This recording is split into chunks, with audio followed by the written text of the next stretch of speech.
Daniel Reeves never expected that giving up a first-class seat would change his life. The widowed Marine veteran was just trying to teach his 10-year-old daughter Lily about kindness when he offered his seat to a burned woman that other passengers avoided. It seemed like a small gesture, nothing more than basic human decency. But what Daniel didn't know was that the scarred woman he helped carried secrets powerful enough to topple governments and enemies ruthless enough to hunt anyone connected to her. 3 days later, when Marine One landed behind his remote Montana cabin, Daniel realized that sometimes the smallest acts of kindness create the most dangerous ripples. Just before we get back to it, I'd love to know where you're watching from today, and if you're enjoying these stories, make sure you're subscribed. Daniel Reeves stood in the security line at Reagan National Airport, one hand gripping his worn duffel bag and the other resting gently on his daughter's shoulder. At 38, he carried himself with the quiet posture of someone who had seen too much but refused to let it break him. His dark hair was touched with early gray at the temples, and his eyes held that distant quality common to veterans who never quite left the battlefield behind. "Dad, you're doing it again," Lily whispered, tugging at his flannel shirt. Daniel blinked and realized his jaw had been clenched tight. He forced himself to relax, offering his 10-year-old daughter an apologetic smile. "Sorry, sweetheart. Just thinking." Lily looked up at him with those green eyes that were so much like her mother's, it sometimes hurt to meet her gaze. She had Sarah's gentle spirit, too, though she was developing her own brand of courage that amazed him daily. Her brown hair was pulled back in a ponytail, and she wore the purple backpack they had bought together last month after careful consideration of their budget. "Are you thinking about Mom?" she asked quietly. Daniel squeezed her shoulder. "Always thinking about Mom. But right now I'm thinking about how we're going to grab some terrible airport pizza before our flight." That earned him a genuine smile. Small victories. They moved through security without incident, though Daniel noticed his hands trembling slightly as he placed his belt and wallet in the plastic bin. Crowd still made him uneasy. Too many variables, too many people moving in unpredictable patterns. The therapist at the VA had told him this was normal, that hypervigilance was just his brain trying to keep him safe. Understanding it didn't make it easier.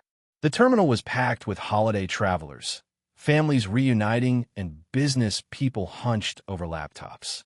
Daniel guided Lily toward their gate, scanning for threats out of habit, hating himself a little for not being able to turn it off. Gate 23, Lily read from their boarding passes. "Dad, that's so far." "Good thing you've got strong legs," he said, but he slowed his pace to match hers. They found seats near their gate with a view of the tarmac.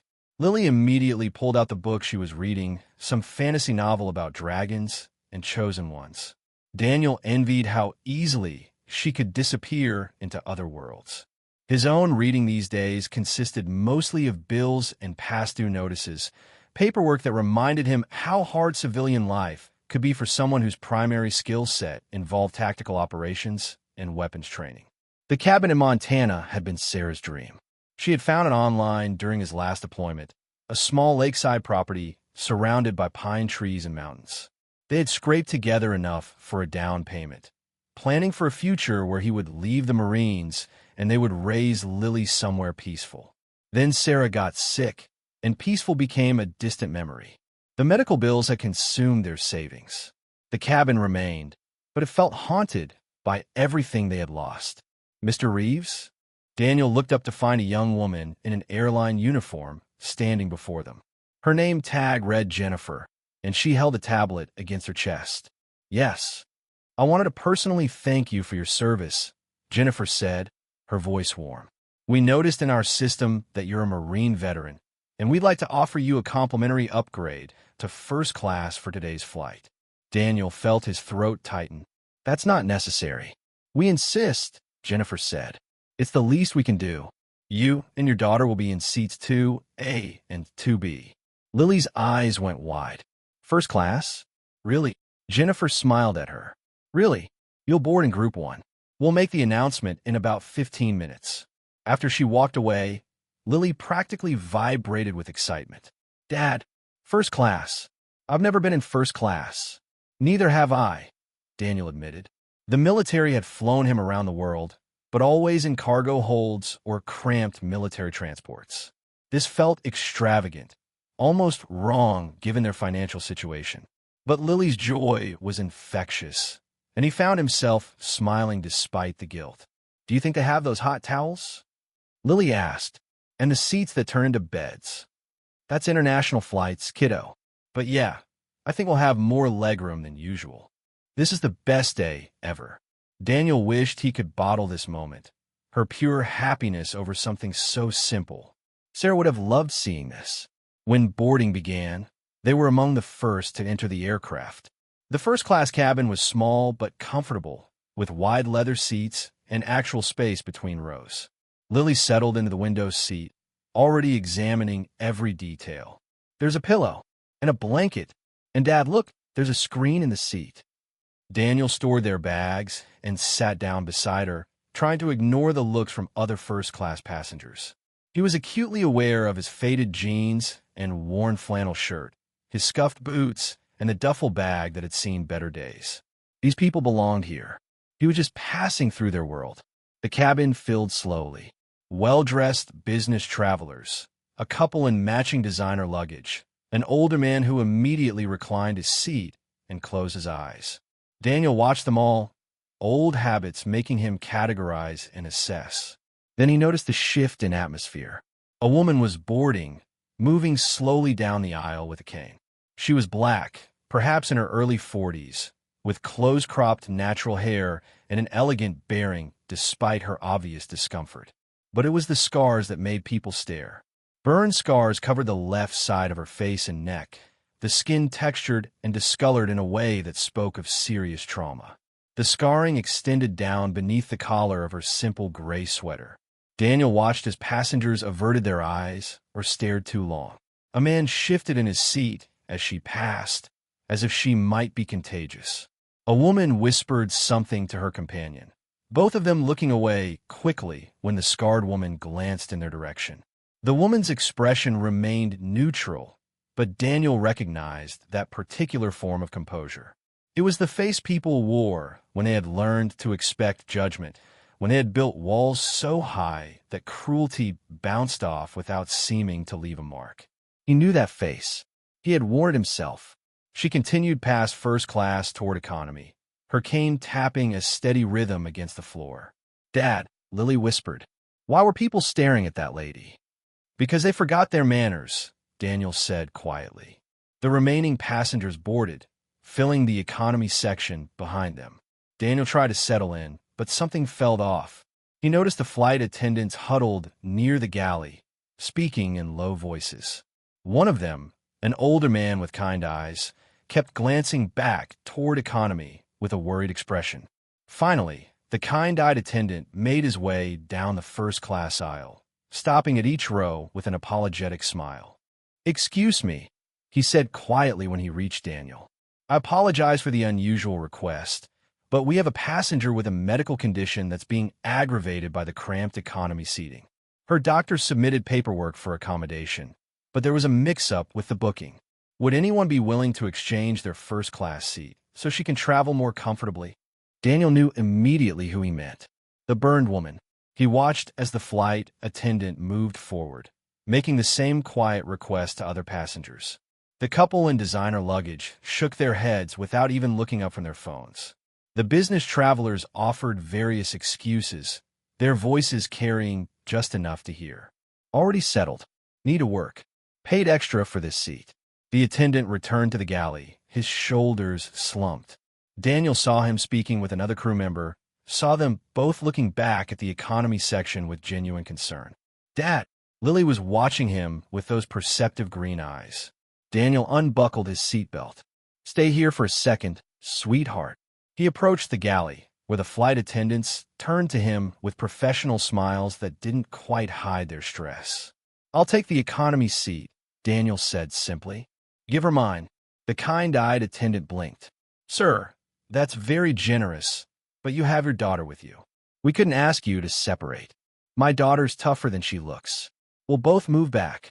Give a lady both our seats, if that helps." "Sir, that's not necessary. If you take the economy seat, your daughter can stay in first class." Daniel shook his head. "We stay together. It's fine. Really." He returned to their row, where Lily was already gathering her things. She had heard enough to understand. "We're giving our seats to that lady?" she asked. "We are. Because it's the right thing to do?" "Exactly." Lily nodded, her face serious. "Okay, I like first class, but that's okay." Pride swelled in Daniel's chest. "Your mom would be proud of you."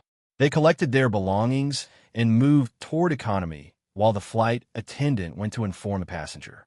Daniel found two middle seats about halfway back, wedged them into the narrow space. The seats were uncomfortable, the legroom minimal. A far cry from the leather comfort they had just left. Lily pressed against the window, watching as the scarred woman made her way back up the aisle toward first class. As she passed their row, she paused, her dark eyes meeting Daniel's. "Thank you," she said quietly. Her voice carried weight, authority mixed with something that might have been surprise. "That was extraordinarily kind." "It's nothing," Daniel said, meaning it. "It's not nothing." She studied him for a moment, and Daniel had the strange feeling of being assessed by someone who knew how to read people. "I'm Dr. Alana Brooks." "Daniel Reeves. This is my daughter, Lily." Dr. Brooks smiled at Lily, the expression transforming her scarred face into something warm and genuine. "It's very nice to meet you both. Thank you for your kindness." She continued forward, and Daniel settled back into his cramped seat. Lily shifted beside him, trying to find a comfortable position. "I'm sorry, kiddo," he said. "I know you were excited." "It's okay, Dad." She pulled her book from her backpack. "We did the right thing. That's more important than comfortable seats." "When did you get so wise?" "I learned it from you." Daniel felt his eyes burn. He pulled her close, kissing the top of her head. Around them, other passengers were settling in. The plane prepared for departure, the usual announcements about seatbelts and emergency exits. Daniel tried to focus on breathing, on staying present rather than letting his mind drift to dark places. Flying was hard, too much like being trapped. As the plane taxied toward the runway, Daniel noticed a man in a dark suit 3 rows up. The man was looking back toward first class, his jaw tight. He pulled out his phone, typed something quickly, then made a brief call that ended almost before it began. Daniel couldn't hear the words, but something about the man's intensity made his old instincts prickle. He told himself he was being paranoid, told himself that not everyone was a threat. The plane lifted into gray winter sky, and Lily grabbed his hand like she always did during takeoff. Daniel squeezed back, anchoring himself in the moment. His daughter beside him. A simple act of kindness behind them. Nothing more complicated than that. But as Washington disappeared beneath the clouds, Daniel couldn't shake the feeling that something had shifted. That giving up those seats had set something in motion he didn't yet understand. The flight leveled off. Flight attendants began their service. Lily opened her book, and Daniel closed his eyes, trying to rest. "Character isn't what you wear," he said quietly, more to himself than to Lily. "It's what you give up." Lily looked up from her book. "What, Dad?" "Nothing, sweetheart. Just something I was thinking." She smiled and returned to her dragons and chosen ones, and Daniel let himself drift in the uncomfortable seat, unaware that their act of kindness had been noticed by more people than he could possibly imagine. The flight had been in the air for about 90 minutes when Daniel noticed movement in the aisle. He opened his eyes to find Dr. Alana Brooks making her way back through the cabin, moving carefully with her cane. She paused at their row, that same assessing look in her dark eyes. "Mr. Reeves, do you mind if I sit for a moment?" She gestured to the empty aisle seat next to him. The large man who had occupied it had moved to use the restroom. "Of course not." Dr. Brooks settled into the seat with visible relief. Up close, Daniel could see that the burn scars extended further than he had initially realized, disappearing beneath her sweater collar and probably continuing down her shoulder and arm. Old burns fully healed but permanent. Whatever had happened to her, it had been serious. "I wanted to thank you again," she said. "That upgrade wasn't just about comfort. I have chronic pain from my injuries." The cramped seating and economy would have made this flight nearly unbearable. "I'm glad we could help," Daniel said simply. Dr. Brooks tilted her head slightly, studying him. Her gaze dropped to his forearm, where his old Marine Corps tattoo was partially visible beneath his rolled sleeve. The eagle, globe, and anchor. The mark of someone who had served. "You're a Marine," she said. It wasn't a question. Was. "Left the service about 3 years ago. Thank you for your service." The words were sincere, not the automatic platitude most people offered. Daniel shrugged. "I did what I signed up for." "Did you?" There was something knowing in her tone. "Or did you do more than that?" He met her eyes, trying to read what she meant. "What makes you say that?" "Because I recognize the look. The way you scanned the cabin when you boarded. The way you're sitting right now, positioned so you can see both the front and back of the plane. The way you moved to help someone without hesitation." She paused. "Those aren't tourist habits. Those are operator habits." Daniel felt exposed. He glanced at Lily, who was absorbed in her book, earbuds in. "I was a sergeant," he said quietly. "Did 2 tours in Afghanistan. Led a search and rescue unit." "Search and rescue," Dr. Brooks repeated. "That's dangerous work." "All of it's dangerous." Daniel's jaw tightened. "My last mission went wrong. We were extracting civilians from a compound that intel said was clear. It wasn't. We lost 2 Marines. Civilians died. The people we were trying to save." The words came out harder than he intended. He rarely talked about that night, the night that had ended his military career and started the nightmares that still woke him sweating and disoriented. "I'm sorry," Dr. Brooks said softly. "Survivor's guilt is a heavy burden. You sound like you know something about that." Her hand moved unconsciously to her scarred neck. "I understand battlefield consequences better than you might think." "You were military?" "Adjacent." She chose her words carefully. "I work in military medicine and humanitarian operations. Sometimes those worlds overlap in complicated ways."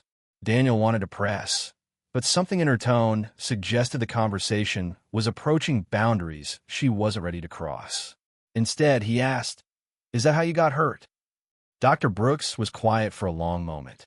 When she spoke, her voice was measured. "I survived an incident. That's the best way I can describe it. I was in the wrong place when something went very wrong. The details are classified, but the scars are permanent. I'm sorry that happened to you." "Don't be sorry. Be glad I survived to sit in first class because a kind stranger gave up his seat." She smiled slightly. "Your daughter is lucky to have you as an example." "I'm lucky to have her," Daniel said.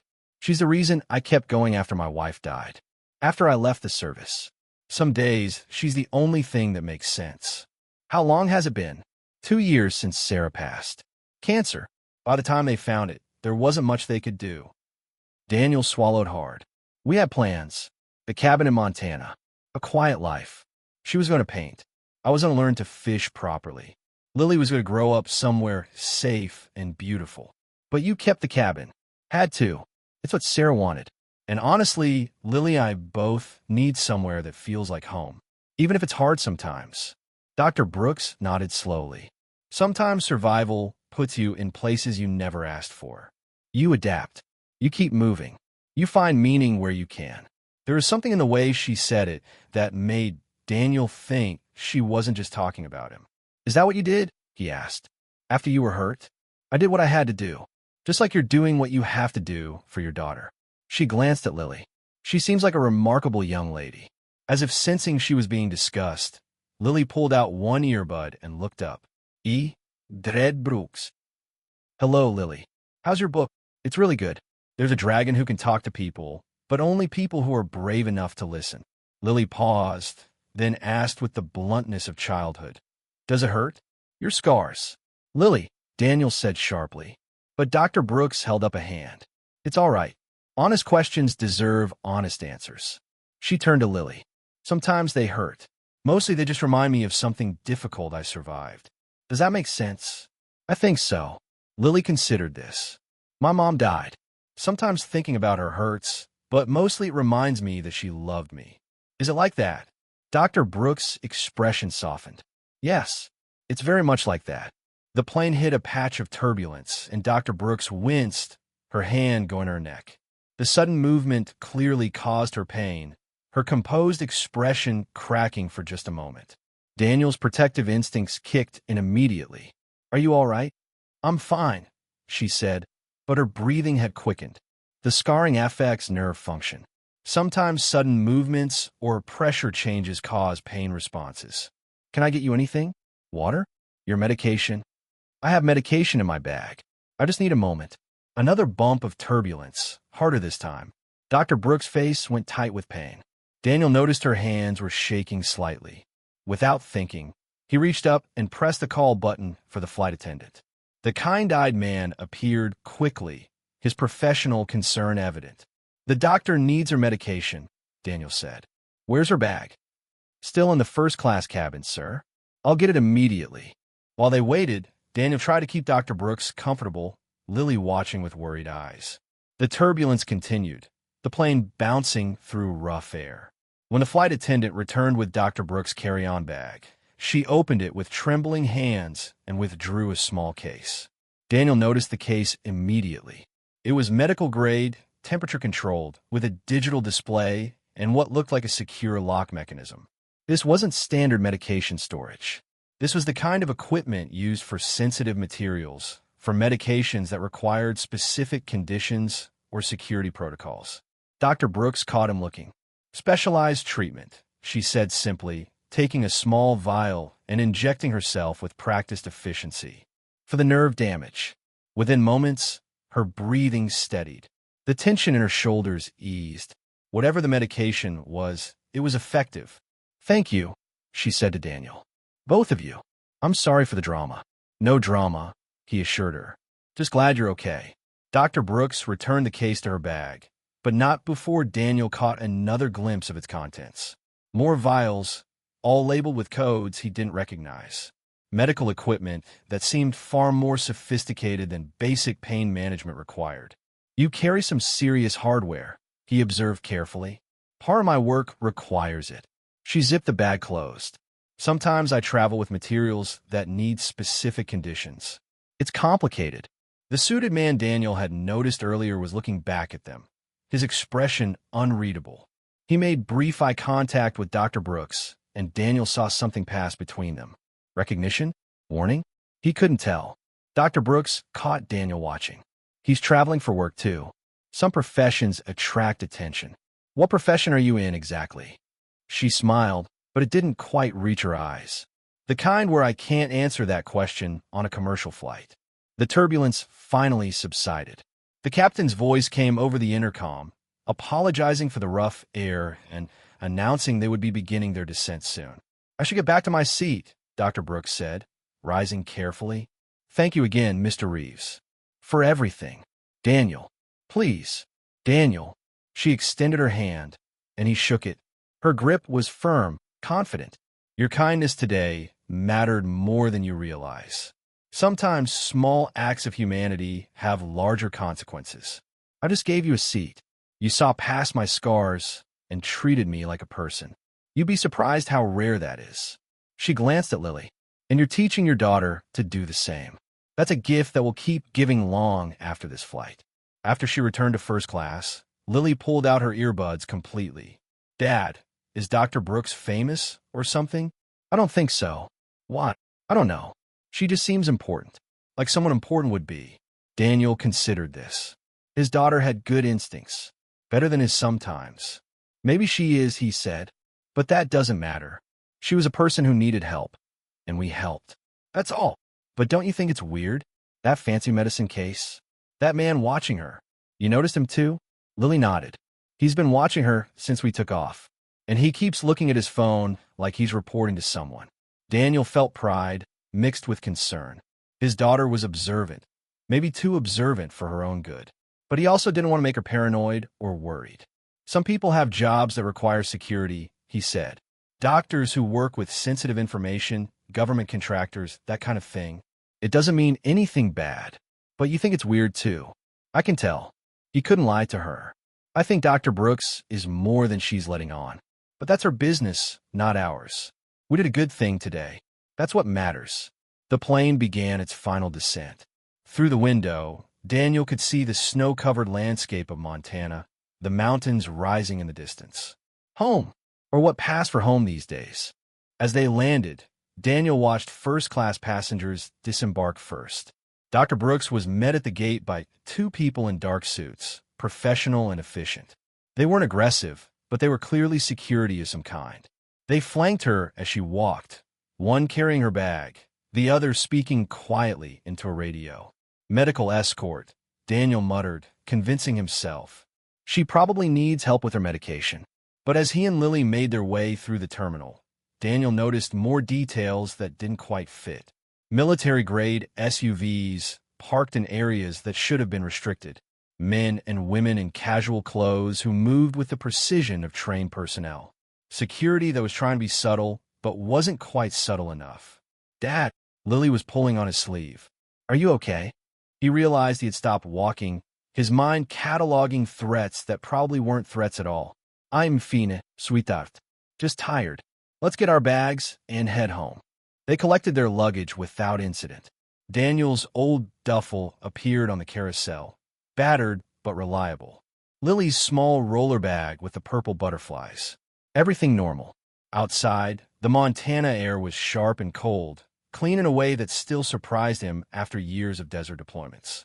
He loaded their bags into his aging Ford truck, the one he kept running through determination and YouTube repair videos.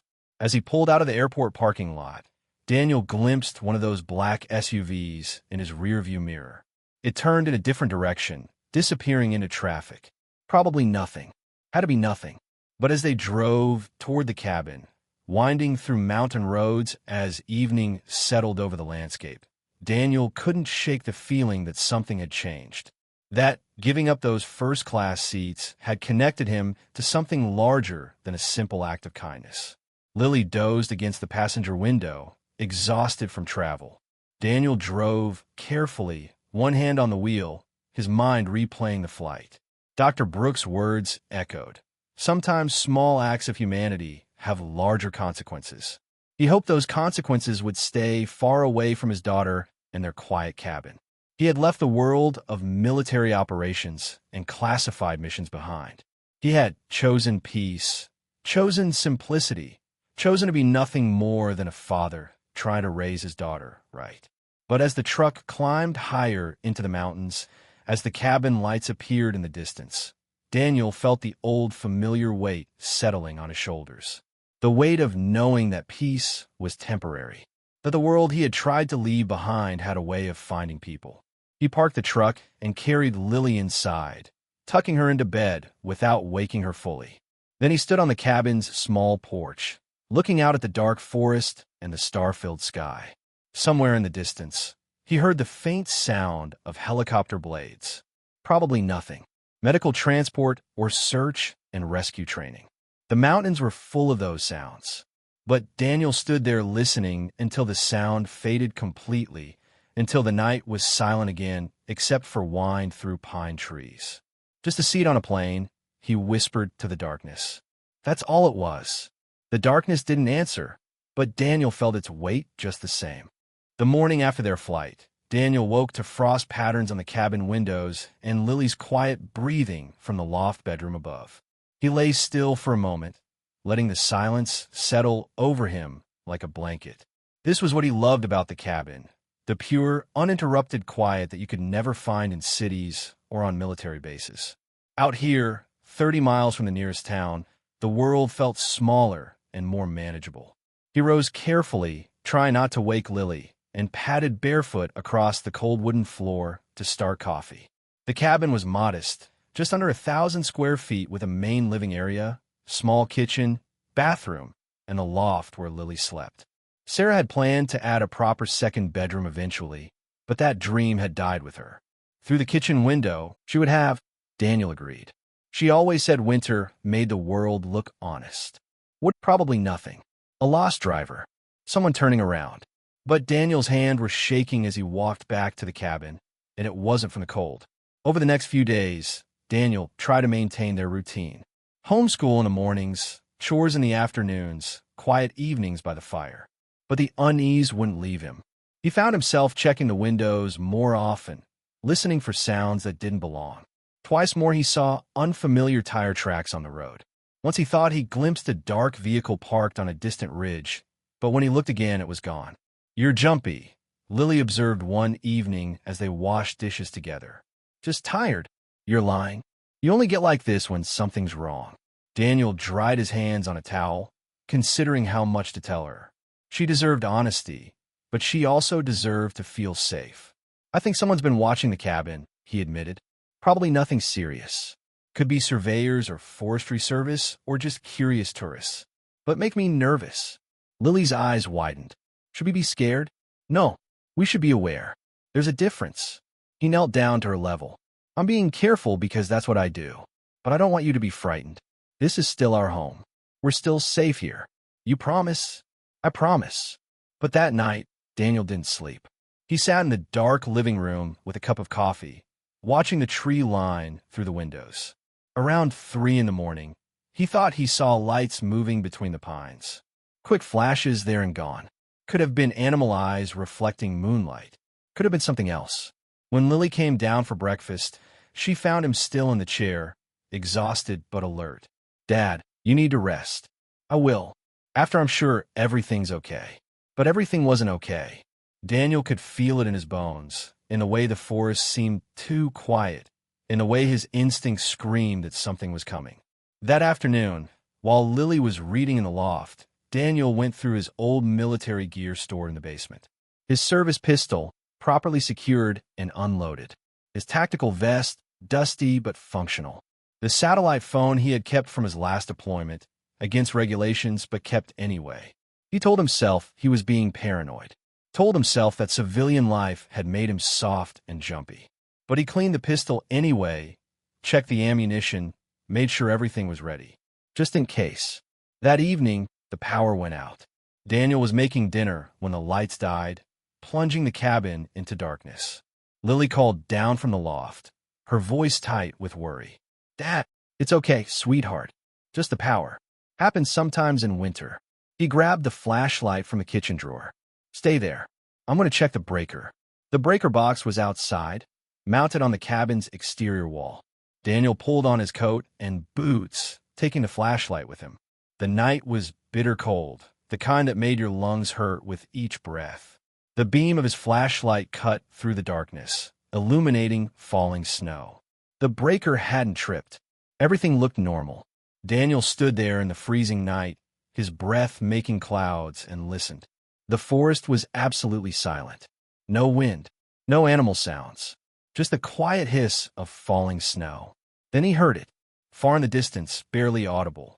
The distinctive sound of helicopter rotors. His blood went cold. Helicopters didn't fly out here at night. Not civilian ones. And that sound, that particular rhythm of the blades, was military. He had heard it thousands of times during his service. Had flown in birds just like it. The sound grew louder, closer, and Daniel felt time slowed down the way it did in combat. He ran back inside, taking the stairs to the loft 2 at a time. "Lily, I need you to get dressed. Now. What's happening?" "I don't know yet, but I need you dressed and ready to move. Can you do that for me?" She heard the tone in his voice, the one that meant this was serious. "Yes." While she changed, Daniel grabbed his pistol from the safe, loaded it, and tucked it into his waistband.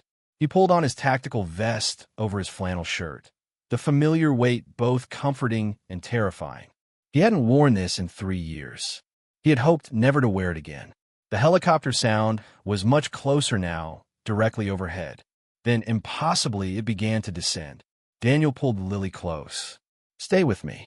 Don't leave my side, no matter what happens. You're scaring me. I know. I'm sorry. But I need you to be brave right now. Can you do that?" She nodded, her small hand gripping his tightly. Daniel moved to the window and looked out. Through the falling snow, he could see lights descending toward the clearing behind cabin. Powerful spotlights swept the ground, turning night into artificial day. "Stay here," he told Lily. "Lock the door behind me. Don't open it for anyone but me." No. I have to see what this is. I'll be right back. I promise." He slipped outside before she could protest further, moving around the side of the cabin toward the clearing. The helicopter was landing, its downwash creating a blizzard of snow and debris. Daniel crouched behind a woodpile, his hand on his pistol, his mind racing through tactical assessments. This was no ordinary helicopter. Even through the snow and darkness, he could see the distinctive markings. Marine One, the presidential transport. What in the name of God was Marine One doing at his cabin? The helicopter touched down with practiced precision, its landing lights turning the clearing into a stage. Daniel stayed behind the woodpile, his tactical training overriding his shock. Armed security personnel emerged first, fanning out to establish a perimeter. They moved with the efficiency of Secret Service or elite military protection units. Within seconds, they had secured the immediate area, their weapons ready but not aimed, their eyes scanning for threats. Daniel counted 6 personnel, all wearing dark tactical gear.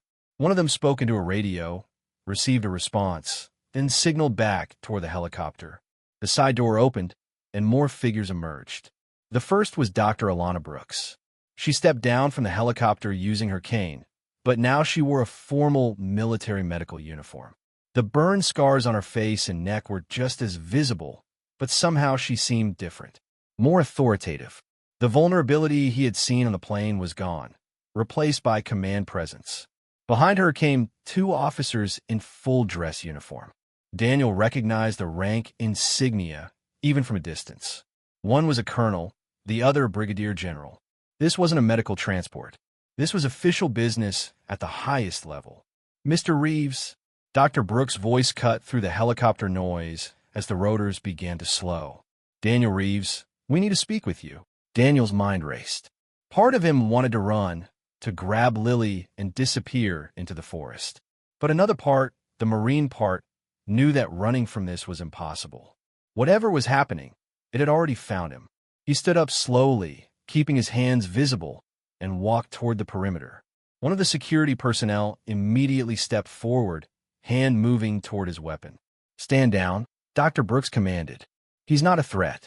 The security officer relaxed slightly, but remained vigilant. Daniel approached carefully, his eyes never leaving Dr. Brooks. "What is this?" he demanded. "Why is Marine 1 in my cabin?" "We need to talk," Dr. Brooks said. "Inside, preferably. It's freezing out here. My daughter's inside. She's terrified." "I know. That's why we need to go inside and explain everything calmly." Dr. Brooks gestured toward the cabin. "Please, Daniel. I promise you're not in any danger. Neither is Lily." Daniel hesitated, every instinct screaming that this was wrong. But he also knew he had no real choice. "You didn't refuse people who arrived in Marine 1. You come inside," he said. "Just you. The rest stay out here." The brigadier general stepped forward. "That's not protocol, Mr. Reeves. I don't care about your protocol. That's my home. My daughter is in there. Either Dr. Brooks comes in alone, or we have this conversation in the snow." Dr. Brooks touched the general's arm gently. "It's fine, sir. I'll go alone. Give me 15 minutes. 10, the general said firmly. "And we maintain external security." "Agreed." Daniel led Dr. Brooks toward the cabin, acutely aware of the armed personnel watching their every move. At the door, he knocked in a specific pattern he had taught Lily. "It's me, sweetheart. I'm coming in with Dr. Brooks from the airplane. Remember her?" The door opened a crack, and Lily's frightened face appeared. When she saw Dr. Brooks, confusion replaced some of the fear. "The lady from the plane?" "Yes, honey. Can we come in?" Lily stepped back, and Daniel ushered Dr. Brooks inside.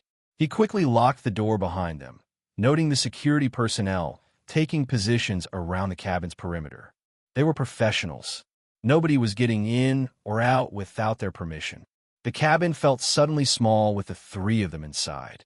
Dr. Brooks looked around, taking in the modest furnishings, the photos of Sarah on the walls, the homeschool materials scattered on the kitchen table. "I'm sorry for the dramatic entrance," she said. "This wasn't how I wanted to do this." "Do what?" Daniel kept himself between Dr. Brooks and Lily. "What's going on? Why is the presidential helicopter at my cabin in the middle of nowhere?" Dr. Brooks leaned on her cane, and Daniel saw genuine fatigue in her eyes. "Because 3 days ago, someone gave me a first-class seat on an airplane. And that simple act of kindness triggered a chain of events that I need to explain to you." "I don't understand." "I know. Let me try to make it clear." Dr. Brooks moved slowly to the couch, sitting down with obvious relief. "Daniel, do you know who I really am? You said you're a military doctor, that you work in humanitarian operations. That's true, but incomplete. I'm Dr. Alana Brooks, Senior Medical Advisor to the Joint Chiefs of Staff. I also serve as a liaison between military medical operations and certain classified humanitarian missions. The burns you see are from an attack that occurred during one of those missions 8 months ago. Daniel felt his stomach drop. An attack. A targeted assassination attempt. Someone wanted to prevent me from completing a sensitive medical transport in a hostile zone. They almost succeeded. I survived, but barely. Her hand moved to her scarred neck. The recovery has been long. I'm still on active duty, but modified status. That flight we were on was part of my return to full operational capacity. Lily moved closer to Daniel, gripping his hand. He squeezed back reassuringly while his mind tried to process what he was hearing. Okay, he said carefully. I'm sorry that happened to you. But what does any of this have to do with me? Everything, Dr. Brooks said quietly. Daniel, the first-class seat you gave me wasn't just about comfort. I was carrying classified medical equipment, sensitive biological samples that required specific environmental conditions. If I'd been forced to stay in economy, the cramped conditions and stress would have triggered severe complications in my injuries. But more critically, the conditions could have compromised the samples I was transporting. What kind of samples? I can't tell you that, but I can tell you that they were time-sensitive and critical to national security. Your act of kindness allowed me to complete my mission successfully. Lives were saved because of what you did. Daniel shook his head. That's a nice story, but it doesn't explain why you're here with an entire security detail. You're right. There's more. Dr. Brooks leaned forward. After the flight, standard security protocols required us to vet everyone who had significant interaction with me. You gave up your seat. We talked. You saw my medical equipment. All of that triggered background reviews. You investigated me.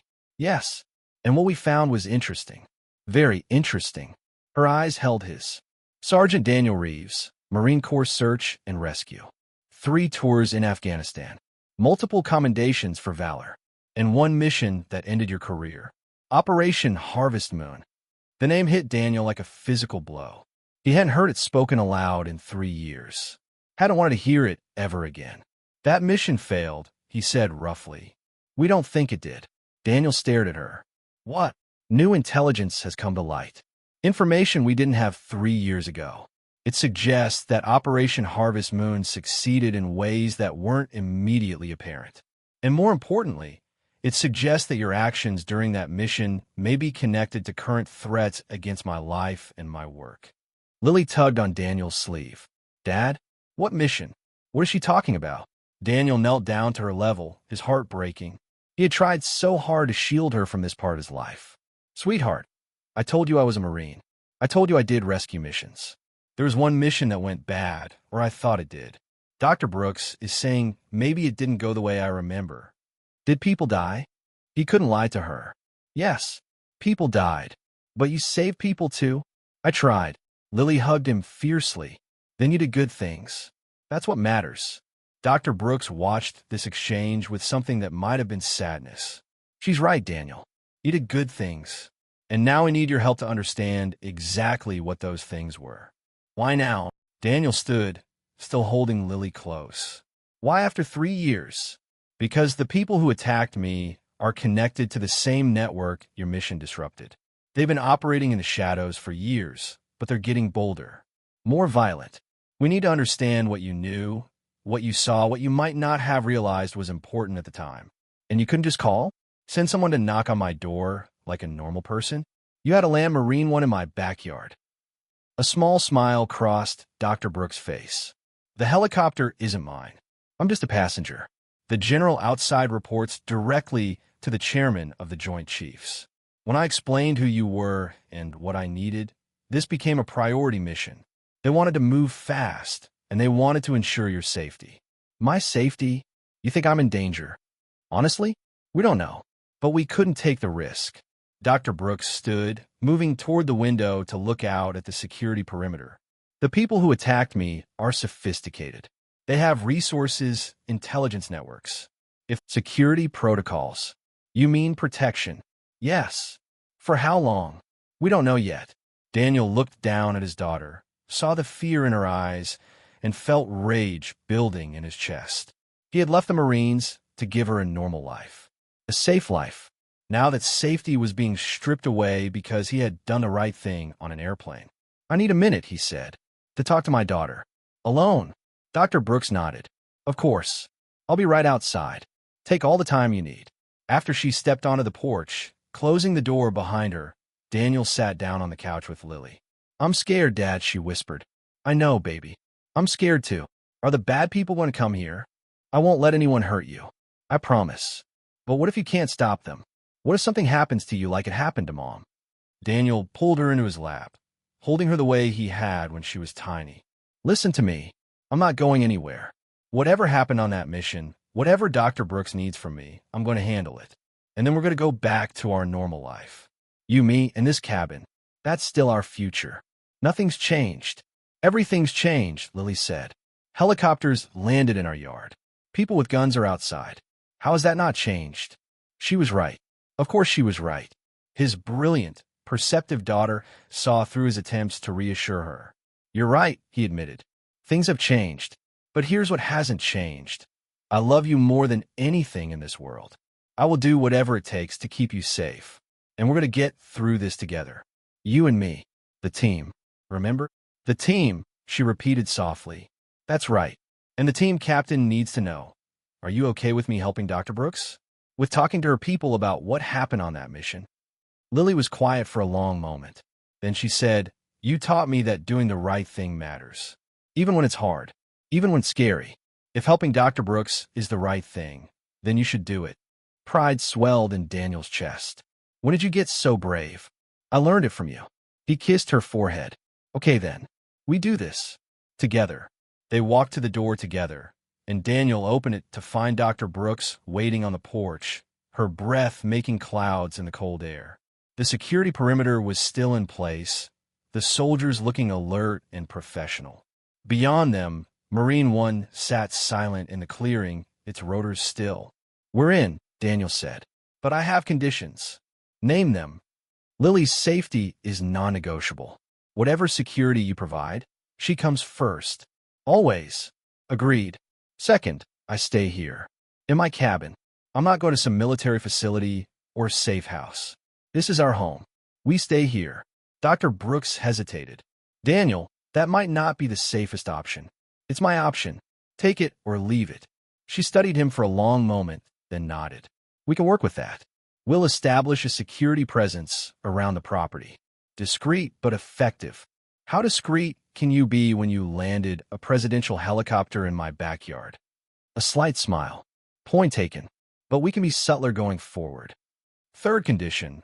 When this is done, when you have what you need, you leave us alone. No more missions. No more connections to classified operations. Lily and I go back to being normal people living normal lives." "I can't promise that entirely," Dr. Brooks said honestly. "If you're in danger because of your past, we can't just walk away. But I can promise that once the immediate threat is resolved, we'll do everything possible to let you return to your life." It wasn't the answer Daniel wanted, but it was probably the best he would get. "Okay," he said. "Then let's do this. What do you need from me?" Dr. Brooks smiled, and for the first time since landing, she looked genuinely relieved. "Thank you, Daniel. Your cooperation could make a real difference. To a lot of people. I just gave you a seat on an airplane," Daniel said quietly. "That's all I meant to do."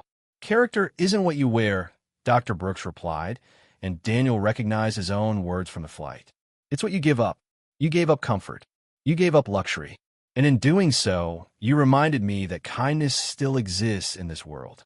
That people still help each other for no reason except that it's right.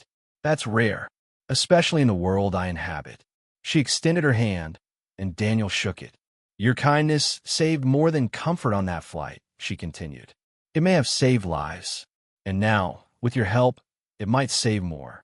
We need to understand what you learned during Operation Harvest Moon. Because whatever you stumbled onto 3 years ago, it's still active, still dangerous, and still worth killing for." Daniel felt the weight of her words settle over him.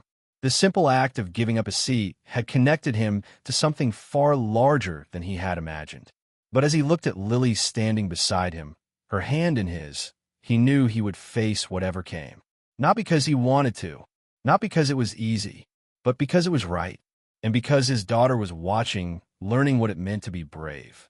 "Okay," he said again. "Let's finish what I started 3 years ago." The next morning brought a strange new reality to the cabin. Daniel woke to find military personnel stationed discreetly around his property. They weren't obvious about it, but he knew where to look. A pair near the tree line, pretending to survey the forest. Another positioned where they could monitor the access road. Professional, competent, and a constant reminder that his quiet life had been shattered. Dr. Brooks arrived at 9 o'clock in an unmarked SUV, accompanied by the brigadier general from the night before and a woman in civilian clothes carrying a laptop and several sealed files.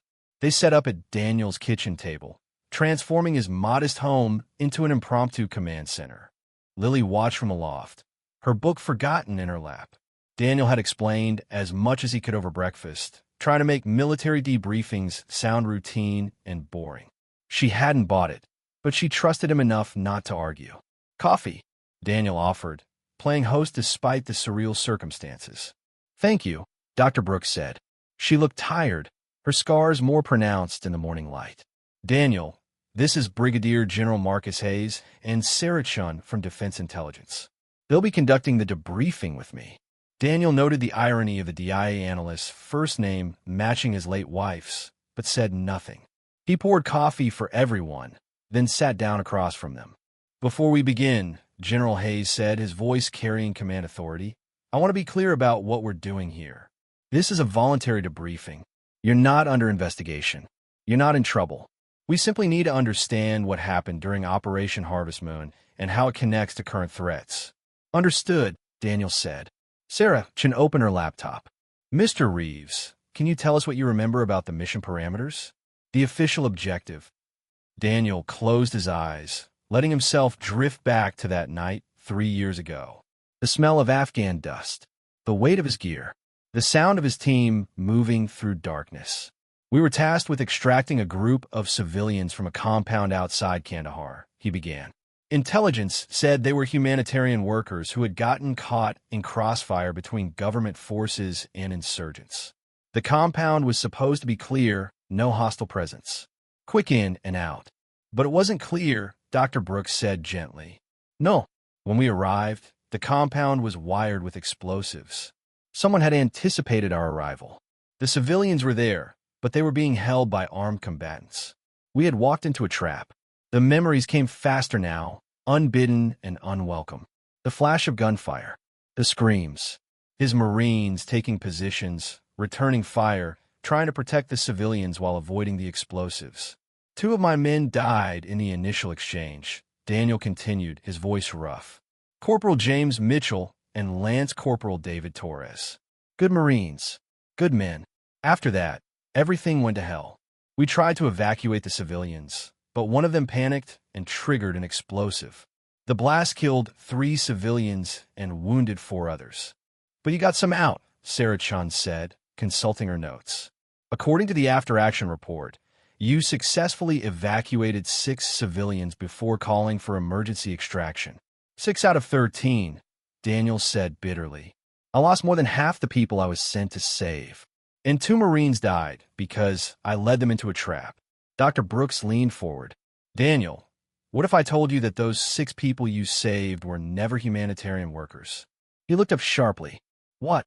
"The civilians you evacuated that night. They weren't who your intelligence said they were." She nodded to Sarah Chun, who turned her laptop around to show Daniel a series of photographs. "These are the 6 individuals you rescued," Chun explained. "At the time, they were identified as medical personnel working for an international relief organization. But new intelligence suggests they were actually intelligence assets working for multiple Western agencies. Deep cover operatives who had infiltrated a terrorist financing network." Daniel stared at the faces on the screen. He remembered them. Remembered carrying one woman who had been shot in the leg. Remembered a man who had helped him disable one of the explosive devices. Remembered their terror and gratitude. They were spies. "Assets," General Hayes corrected. "There's a difference. They were gathering information about money flows, funding terrorist operations throughout the region. The trap you walked into wasn't meant for you. It was meant for them. The terrorist network had discovered what they were doing and planned to execute them. Your mission inadvertently became a rescue operation for some of our most valuable intelligence sources. Daniel felt his world tilting. Why wasn't I told? Because the operation was so classified that even the people planning your mission didn't know the real identities of the targets. Your unit was given cover stories to protect the assets' identities. Only after you successfully evacuated them did the full picture emerge. So the mission didn't fail, Daniel said slowly. The mission succeeded beyond its stated objectives, Dr. Brooks said.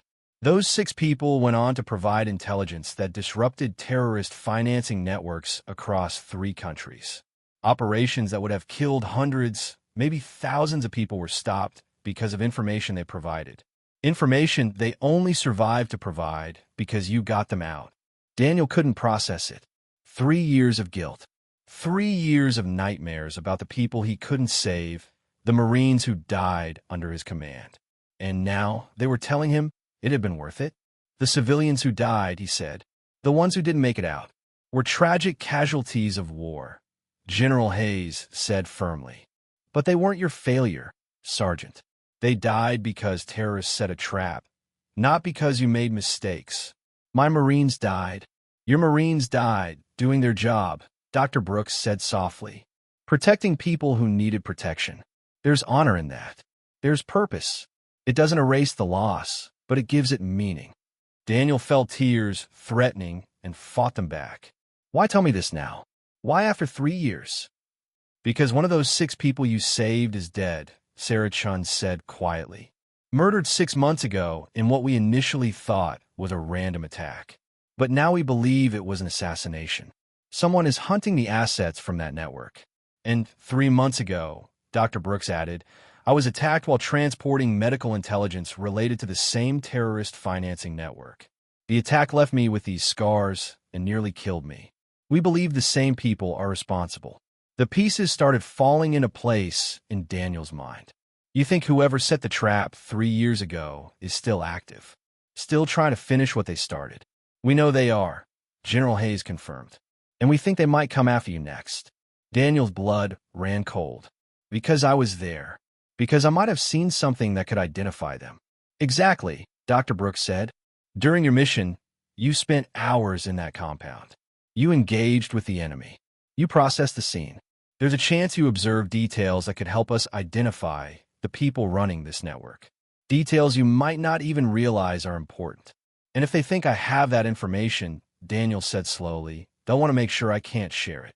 Or they'll try to acquire you to find out what you know, Sarachan added. These people are sophisticated. They have resources. The fact that you connected with Dr. Brooks on that flight, that you gave her your seat, may have reminded them of your existence. Daniel stood abruptly, pacing to the window. Outside, Lily was building a snowman under the watchful eye of one of the security personnel. She looked happy, innocent, unaware of the danger surrounding them. My daughter, he said, will be protected, General Hayes promised. We have a full security detail monitoring this property. Nothing gets in or out without our knowledge. That's not enough. These people attacked Dr. Brooks despite military security. What makes you think they can't get to Lily?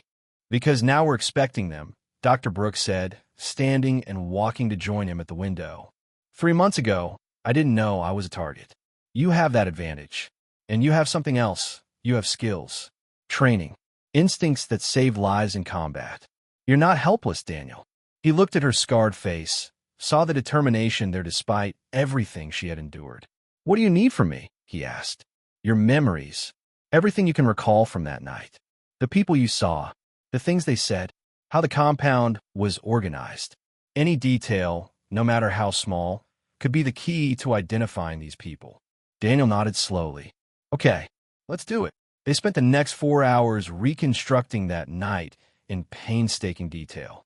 Daniel walked them through every moment, from the helicopter insertion to the emergency extraction. Sarah Chun took notes, while General Hayes asked clarifying questions. Dr. Brooks listened intently, occasionally interjecting with observations. It was exhausting, forcing himself to relive that nightmare.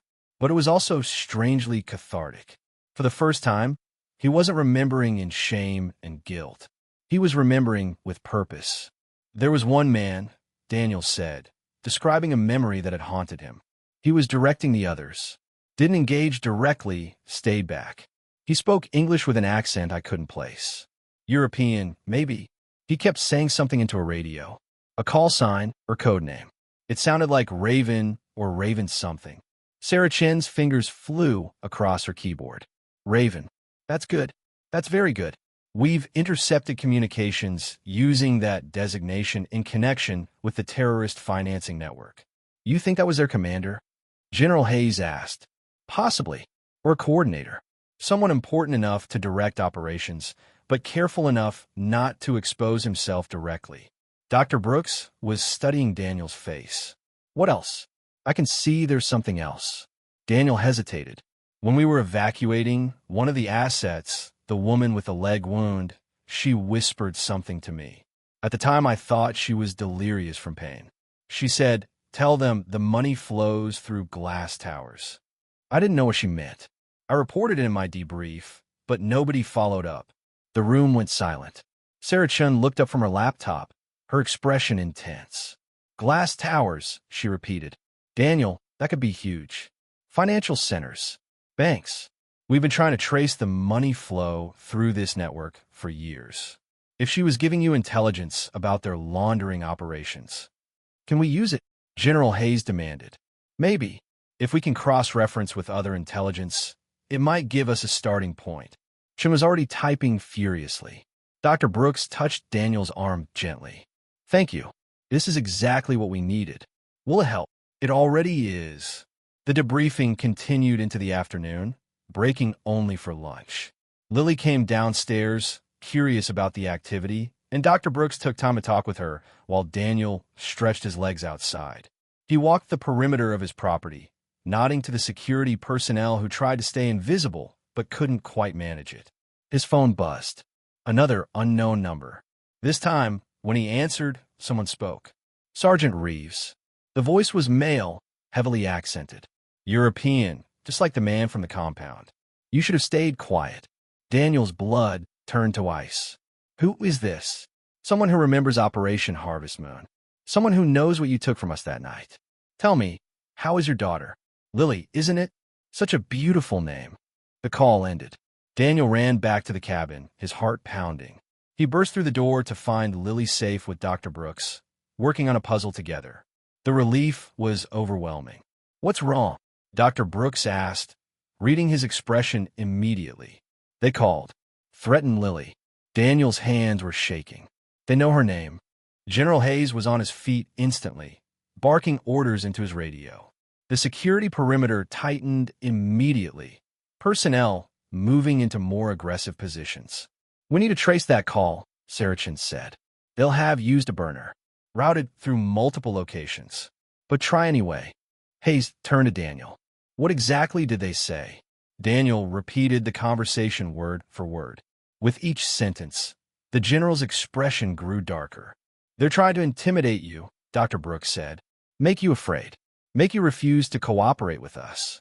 It's working, Daniel said roughly. I can't let them hurt Lily. They won't hurt her. We won't let them. Dr. Brooks moved closer. Daniel, this is actually good news. How is this good news? Because they're scared.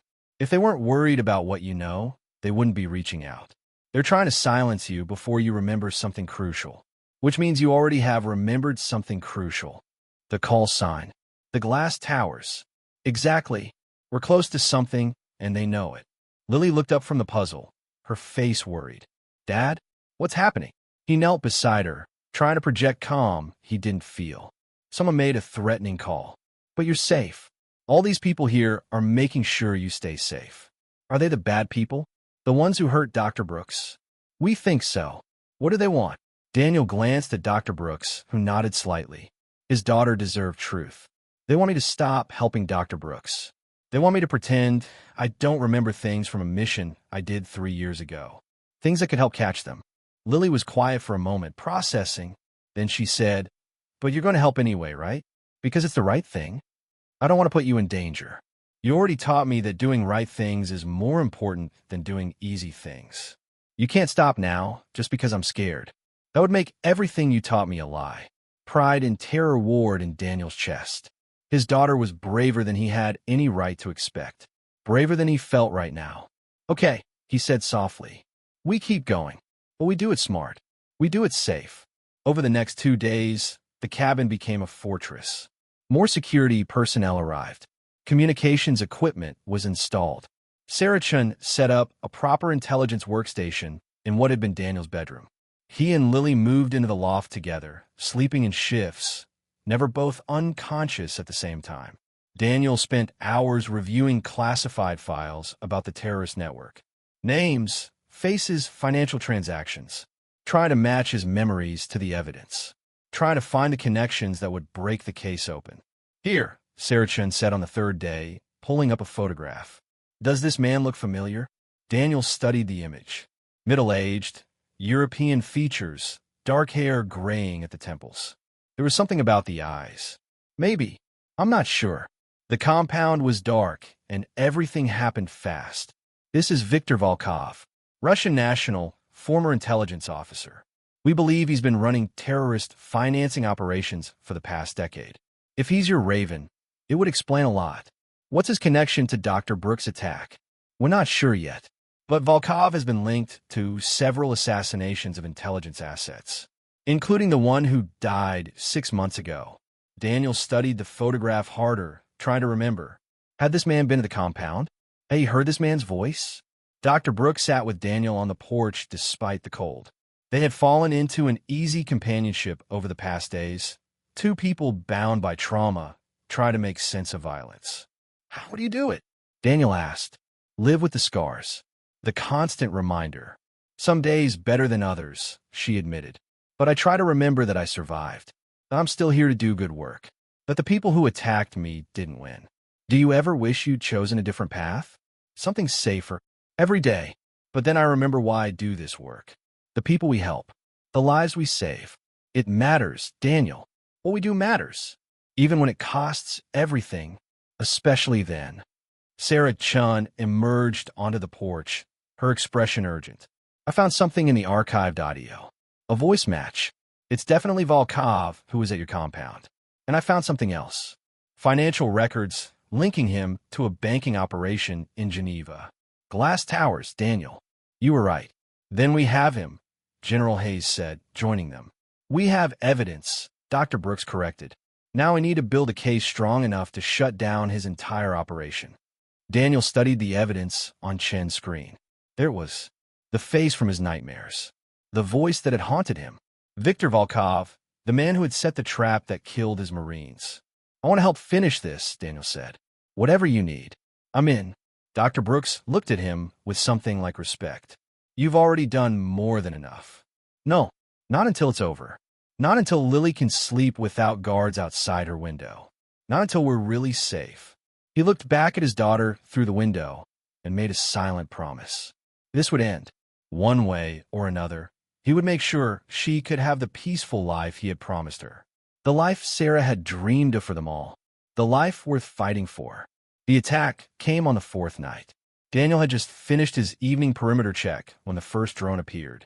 This one was different from before, larger and more sophisticated. It hovered above the tree line, its camera lens focused directly on the cabin. Security personnel immediately raised weapons, but General Hayes' voice crackled over their radios. Hold fire. We need to track where it's transmitting. Sarah Chun was already on her equipment, fingers flying across keyboards. Got it. Signals bouncing through multiple relays, but the origin point is approximately 8 miles northeast. Abandoned logging station. Send a team. Hayes ordered, but Daniel's instincts were screaming. This felt wrong. Too obvious. Too easy. It's a distraction, he said. They want us to send people away from the cabin. To thin our defenses. Dr. Brooks, standing beside him on the porch, nodded slowly. He's right. This feels like a probe. Testing our response. As if confirming their fears, the drone suddenly dropped something. A small canister that landed in the clearing, releasing thick smoke. Not tear gas or anything toxic, just concealment. Within seconds, visibility dropped to almost nothing. All units, maintain positions, Hayes commanded. Do not break formation. Through the smoke, Daniel heard sounds. Movement in the forest. Multiple contacts approaching from different directions. The security team was responding, their training evident in their coordinated positioning. But Daniel knew what was happening. Whoever was out, there wasn't trying to breach the perimeter. They were demonstrating that they could. The smoke cleared after 10 minutes. No shots fired. No actual attack. Just a message delivered with precision. We can reach you whenever we want. Lily had watched everything from the loft window, her face pale but composed. When Daniel climbed up to check on her, she wrapped her arms around him without speaking. They stayed like that for a long time, father and daughter, drawing strength from each other. They're playing with us, Dr. Brooks said later, as they gathered in the cabin's main room. Psychological warfare, making us feel vulnerable. It's working, Daniel admitted. How long can we maintain this? How long before they actually try something? Not long, Sarachin said, looking up from her laptop. But I have good news. The intelligence you provided, combined with what we've been gathering, has given us enough to move against Volkov's network. Multiple agencies are coordinating arrests across 3 countries. If we can hold out for another 48 hours, the threat should be neutralized. 48 hours, Daniel repeated. 2 more days of this. We can do it, General Hayes said firmly. My people are the best. Nothing's getting through. But Daniel wasn't so sure. He had seen what determined enemies could accomplish, had witnessed how even the best defenses could be breached by someone willing to sacrifice everything. That night, he barely slept. Every sound made him tense. Every shadow seemed threatening. Around 3 in the morning, Lily woke from a nightmare, crying softly. He held her, stroking her hair, whispering promises he wasn't certain he could keep. I want this to be over, she said. I want to go back to normal. Soon, sweetheart. Very soon. Do you promise? He hesitated, not wanting to lie. I promise I'll do everything in my power to make that happen. The next morning brought unexpected news. Sarah Chun burst into the cabin, her expression a mixture of excitement and concern. We got him. Volkov. Interpol arrested him in Brussels 2 hours ago. He was trying to leave Europe with forged documents. Daniel felt relief flood through him. So it's over? Not quite, Dr. Brooks cautioned. Volkov's network is extensive. There are others who might try to retaliate or tie up loose ends. But this is a major victory. With Volkov in custody, we can dismantle the entire operation. What about the threat to us? Daniel asked. To Lily. Significantly reduced, General Hayes said. With their leader captured, most of the organization will go into survival mode. They'll be focused on protecting themselves, not coming after witnesses. But even as he said it, Hayes' radio crackled with urgent chatter. One of the perimeter guards had found something. A device attached to a tree, counting down. Not a bomb, but a timer connected to nothing. Another psychological tactic, another demonstration of capability. They're telling us they're still here, Daniel said. Even with Volkov arrested, someone's still watching. Dr. Brooks' phone rang. She answered, listened intently, then her expression hardened. When? Are you certain? A pause. Understood. Thank you. She ended the call and looked at Daniel. That was my contact at Defense Intelligence. They've identified the person coordinating the harassment here. Volkov's second-in-command, a woman named Elena Petrov. She's former Russian military intelligence, and she has a reputation for being even more ruthless than Volkov. Where is she? Unknown, but they believe she's still in the area. She may be planning one final attempt to eliminate witnesses before disappearing. The cabin suddenly felt smaller, more vulnerable.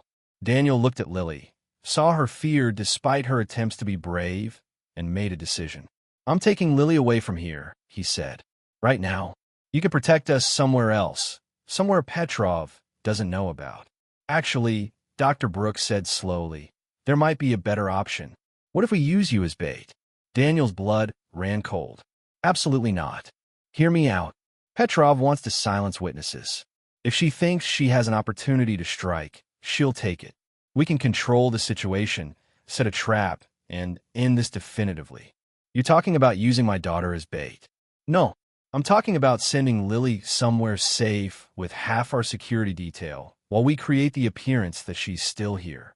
Petrov make her move, we capture her, and this ends tonight instead of dragging on for weeks or months. Daniel wanted to refuse. Every instinct screamed to take Lily and run as far and fast as possible. But he also knew Dr. Brooks was right. Running wouldn't solve anything. Petrov would just wait and strike when they least expected it. Where would Lily go? He asked carefully. There's a secure facility 30 miles from here. Military protection, the best we have. She'd be completely safe. Daniel climbed to the loft where Lily was reading, trying to distract herself. He sat beside her and explained the plan as gently as he could. I don't want to leave you, she said immediately. I know, but this is how we end it. How we make sure you're safe forever, not just for tonight. What if something happens to you? It won't.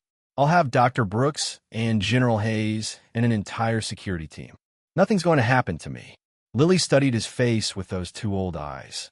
You're scared. Terrified, he admitted, but I'm also sure this is the right thing to do. Because doing right things matters more than doing easy things? He smiled despite everything. Exactly. 2 hours later, Lily was bundled into an armored SUV with 4 security personnel. Dr. Brooks had arranged for her to be taken to a secure military installation where she would be guarded around the clock. Daniel hugged her tightly before she left, breathing in the scent of her shampoo, memorizing the feel of her in his arms. I love you, sweetheart, more than anything in the world. I love you too, Dad. Please be careful. Always. He watched the SUV disappear down the mountain road, then turned to face the cabin. Now came the hardest part. Waiting. They maintained the appearance of normal activity. Lights on in the loft where Lily's bedroom was. Shadows moving past windows at appropriate times. Daniel even recorded audio of himself talking to Lily, playing it on a loop in case Petrov had listening devices nearby. Night fell. The security team was positioned strategically, invisible but ready. Daniel, Dr. Brooks, and General Hayes waited inside the cabin, watching monitors that showed multiple camera angles of the property. She'll come, Dr. Brooks said quietly. Petrov doesn't leave loose ends. How do you know so much about her? Daniel asked. Because she's the one who attacked me 8 months ago. She's the one who gave me these scars. Dr. Brooks touched her burned neck. I've been hunting her ever since. This is personal for both of us. Daniel understood that. The need for closure. The need to face the person who had taken so much from you. Midnight came and went. 1 a.m. 2. Daniel was starting to think Petrov had seen through their trap when Sarah Chin's voice came through their earpieces. Movement. Northeast perimeter. Single individual approaching on foot. Everyone tensed. On the monitors, Daniel could see a thermal signature moving through the trees. Whoever it was moved with professional skill, avoiding the obvious sensor locations, using natural cover. Let her get closer, General Hayes whispered into his radio. We need positive identification before we move. The figure approached the cabin, and Daniel got his first clear look. A woman, athletic build, dark clothing. She carried a weapon and what looked like explosive charges. This was no surveillance run. This was an assassination attempt. Elena Petrov reached the cabin's exterior wall and began attaching something to the wood. A breaching charge designed to blow through the wall and anyone standing on the other side. Now, Hayes commanded. Floodlights blazed alive, turning night into day. Security personnel emerged from concealment, weapons trained on Petrov. She froze, caught completely off guard. Elena Petrov, Dr. Brooks' voice rang out through a loudspeaker. You're surrounded. Put down your weapons and surrender. For a moment, Daniel thought she might comply. Then Petrov's hand moved toward the detonator for her charges. Don't, Daniel shouted, stepping out onto the porch. He had his pistol raised, but not aimed directly at her. It's over. Volkov's in custody. Your network is falling apart. There's no point in dying here. Petrov's eyes found him, cold and calculating. You should have stayed out of this, Sergeant Reeves. Should have kept quiet about that compound. I was just doing my job. Same as you. My job was to eliminate loose ends. Assets who knew too much. Like the ones you saved. Her finger hovered over the detonator. Like Dr. Brooks. Like you. Elena, Dr. Brooks said, stepping out beside Daniel. I know what they did to you. I know about the mission that went wrong. The people you lost. But this won't bring them back. Something flickered in Petrov's expression. Pain, quickly suppressed. You know nothing about what I lost. I know you were burned too. Different scars, but the same fire. We're not so different, you and I. We're nothing alike, Petrov spat. You serve a system that throws people away. I tried to build something better. By killing innocents? By financing terrorism? That's not better. That's just more pain. Petrov's hand trembled on the detonator. Daniel could see the war happening behind her eyes, rage and grief battling against the cold logic that said this was over. Your daughter's not here, Petrov said suddenly, looking at Daniel. I can tell. You evacuated her. Yes. Smart. She deserves better than to watch her father die. She deserves to have her father come home, Daniel said firmly. Just like someone's daughter deserved to have you come home. But if you trigger that detonator, you're done. The security team will put you down before you can do any real damage. Is that how you want this to end? Petrov was silent for a long moment. Then, slowly, she lowered her hand from the detonator. I'm tired, she said softly. I'm so tired of all of this. Security personnel moved in carefully, disarming her and securing her hands. She didn't resist. As they led her away, she looked back at Daniel. Your mission saved people I was sent to kill, she said. Good people who were exposing the truth about our operation. I hated you for that. But I understand now. You were just doing what you thought was right. Same as me. The difference, Daniel said quietly, is that I chose to save lives. You chose to take them. Petrov had no answer for that. 3 weeks later, Daniel stood on the cabin porch watching morning mist rise from the lake. The security perimeter was gone. The military equipment had been removed. The cabin was theirs again, quiet and peaceful in the way he had always wanted. Inside, Lily was making breakfast. She had insisted on cooking this morning, wanting to do something normal and domestic. The smell of pancakes drifted through the open door, mixed with the scent of pine and fresh snow. Dr. Brooks was arriving today for a visit. Not an official debriefing or security check. Just a visit from someone who had become a friend. Daniel was surprised by how much he looked forward to seeing her. His phone rang. General Hayes. Morning, Daniel. I wanted to give you an update before it hits the news. Volkov's organization has been completely dismantled. Arrests in 17 countries. Financial accounts frozen. It's done. Relief washed over Daniel. And Petrov, she's cooperating, providing information about operations we didn't even know existed. In exchange for a reduced sentence, she's helping us identify other networks. The prosecutor thinks she might actually be sincere about making amends. Good. That's good. There's something else, Hayes continued. The Defense Department wants to formally recognize your service. Not just Operation Harvest Moon, but what you did here. Protecting Dr. Brooks. Providing critical intelligence. They want to give you a commendation. Daniel thought about that. A medal. Public recognition. It would have meant everything to him once. Tell them thank you, but no, he said. I didn't do this for recognition. I did it to protect my daughter and help a friend. That's enough. Hayes chuckled. I figured you'd say that. But the offer stands if you change your mind. After they hung up, Daniel went inside. Lily was flipping pancakes with careful concentration, her tongue poking out slightly the way it always did when she focused hard on something. Dad, these are almost ready. Can you set the table? Of course. They ate together in comfortable silence, the kind that came from knowing each other completely. Halfway through breakfast, Lily looked up at him. I've been thinking about what happened. About all of it. Yeah. You taught me that doing the right thing matters. But I learned something else too. Sometimes doing the right thing is really scary. And that's okay. Being scared doesn't mean you're not brave. Daniel felt his throat tighten. That's very wise, sweetheart. Dr. Brooks told me that. While I was at the facility, waiting for you. She said real courage is being terrified, but doing what needs to be done anyway. She's right. Are you still scared? Now that it's over. Daniel considered lying, then decided against it. Sometimes, I still have nightmares about the compound. About losing you. but I'm learning to live with the fear instead of letting it control me. How? By remembering what I'm protecting, by focusing on what matters. You matter, Lily, more than anything. And as long as I have you, I can handle being scared. A vehicle pulled up outside.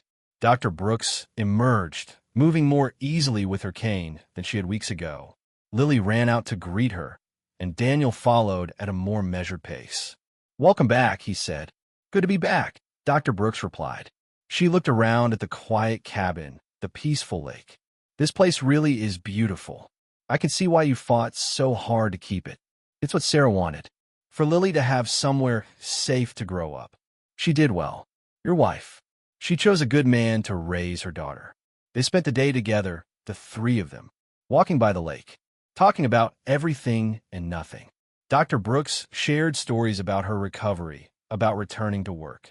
Daniel talked about his plans for the cabin, small renovations he wanted to make now that he could afford them.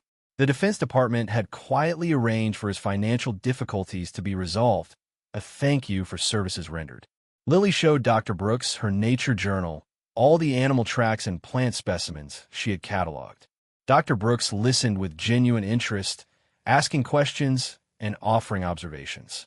Watching them together, Daniel felt something shift in his chest. Hope, maybe. The possibility of a future that wasn't defined by loss and fear. That evening, after Lily had gone to bed, Daniel and Dr. Brooks sat on the porch with mugs of coffee. "I got official confirmation today," she said. "Operation Harvest Moon's records have been updated. Your Marines, Mitchell and Torres, are being posthumously recognized for their sacrifice. The civilians who died are being honored as well. The truth is finally in the record." "That matters," Daniel said quietly. "More than I expected it to. Closure matters. Truth matters, even when it comes years late. What about you? Do you have closure?" Dr. Brooks touched her scars. "I'm getting there. Petrov's capture helped. Knowing the network is dismantled helps. But mostly, it's knowing that the work continues. That the people we saved, the operations we protected, they're still making a difference. Is that enough? After everything it cost you? Some days yes, some days no. But I keep going because the alternative is letting the people who hurt me win. And I refuse to give them that satisfaction."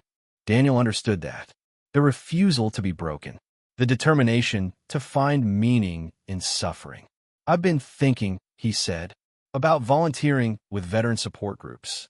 Using my experience to help other people who are struggling with PTSD and transition issues." "That's a wonderful idea. Sarah always said I was good at helping people. That it was my calling. I think maybe she was right." "She was definitely right," Dr. Brooks said. "You helped me on that airplane. You've helped countless others through your service. It's who you are, Daniel." They sat in comfortable silence, watching stars appear in the darkening sky. After a while, Dr. Brooks stood to leave. "I should get going. Let you and Lily have your peace." "You're welcome any time," Daniel said, and meant it. "This cabin has room for friends. I'll take you up on that." After she left, Daniel did his final check of the cabin. Doors locked, windows secure. Not out of fear anymore, but just good habit. He climbed to the loft and checked on Lily. She was sleeping peacefully, her face relaxed and calm. No nightmares tonight. He thought about the journey that had brought them here. A simple act of kindness on an airplane. A first-class seat given to a stranger. Such a small thing, really. But it had rippled outward in ways he never could have imagined. Lives saved. Networks dismantled. Truth revealed. Healing begun. Daniel returned to the main room and pulled out a photo album. Pictures of Sarah, of Lily as a baby, of their life before everything fell apart. He looked at his wife's smiling face and whispered, "We made it. Your daughter is safe. We have our cabin. We're going to be okay." The next morning, Daniel woke early and made coffee. Lily came down yawning, and they sat together watching sunrise over the lake. The water was partially frozen now, ice formations creating abstract patterns along the shore. "Dad," Lily said, "can we take a trip sometime? Where do you want to go?" "I don't know. Somewhere new. Somewhere we can make new memories that aren't about being scared or sad." "I think that's a great idea. Where should we go first? Maybe the ocean? I've never seen the ocean." "Then the ocean it is. We'll plan it for spring." 6 months later, they did exactly that. Daniel and Lily stood on a beach in California, watching waves roll in. Dr. Brooks had recommended the location, a quiet stretch of coast away from tourist crowds. They spent a week there, swimming and building sandcastles and eating ice cream until they felt sick. On their last evening, as the sun set over the Pacific, Lily turned to Daniel. "I'm happy, Dad. Really happy. Is that okay? Even though Mom's gone?" "It's more than okay, sweetheart. It's exactly what Mom would want. For both of us." "Do you think she knows that we're happy?" "I think if she's watching, she's proud of us. Proud of how strong you've been. Proud of how we kept going." They flew home the next day. As the plane descended toward Montana, Daniel looked out the window at the mountains and forests. His home, their home, the place where they had faced danger and found strength. The place where they would continue building a life. Lily fell asleep against his shoulder during the drive from the airport. Daniel carried her into the cabin, tucked her into bed, and stood for a moment watching her sleep. His daughter, his reason for everything. In his pocket, his phone buzzed. A text from Dr. Brooks. "Hope you enjoyed the ocean. Let me know when you're ready for visitors. I have some people I'd like you to meet. Other veterans doing good work. I think you'd get along well." Daniel smiled and typed back. "Sounds good. Come by next weekend. The cabin's always open to friends." He made himself coffee and sat on the porch one more time. The forest was dark, but no longer threatening. The stars were bright, reminding him how vast the world was, how much possibility existed. Daniel thought about the flight where this had all begun. The woman with burned scars who needed help. The split-second decision to give up comfort for compassion. Such a small thing, but it had changed everything. Kindness wasn't small, Dr. Brooks had told him. It echoes. She was right. His act of kindness had echoed through intelligence operations and military actions. Had saved lives he would never know about. Had brought him back from the edge of isolation into connection with others. Had reminded him that he had something valuable to offer the world. And most importantly, it had taught his daughter what mattered. Not comfort, not convenience, but character. The willingness to sacrifice for others. The courage to do what's right even when it's hard. Daniel finished his coffee and went inside. Tomorrow he would start reaching out to veteran support groups. Start building something new. Start turning his pain into purpose. Tonight, he would simply be grateful for his daughter sleeping safely upstairs, for the cabin that sheltered them, for friends who had become family, for the chance to build a future from the ruins of the past. The cabin was quiet around him, peaceful, home, and that, Daniel knew, was more than enough. When was the last time you did something kind without knowing who you were really helping, and would you still do it if you knew the cost? If this story moved you, hit that like button and subscribe for more incredible, true stories of courage, sacrifice, and the unexpected consequences of doing what's right.